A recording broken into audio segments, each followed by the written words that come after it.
nothing to do with real events in the world. The year is 2022. The world held its breath, watching Russia's full-scale invasion of Ukraine.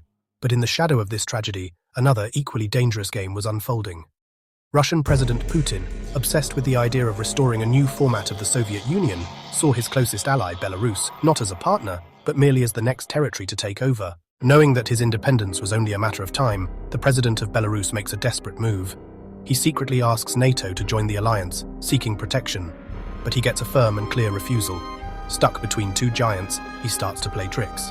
To save his army from taking part in the attack on Ukraine, which Putin planned to carry out with combined forces, Lukashenko comes up with a clever excuse. He officially tells the Kremlin about the coming threat of an attack from Poland. And under this excuse, he moves all combat-ready units of the Belarusian army to the western borders, away from Ukraine.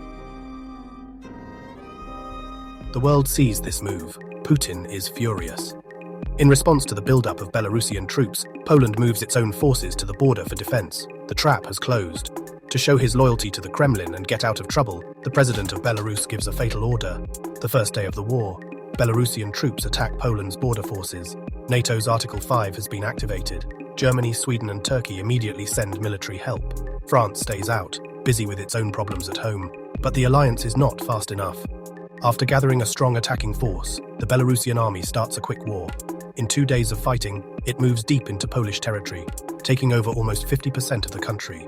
Belarusian troops are seen in Gdansk, Warsaw, and major cities near the Ukrainian border, the third day of the war. From a position of strength, the president of Belarus gives an ultimatum.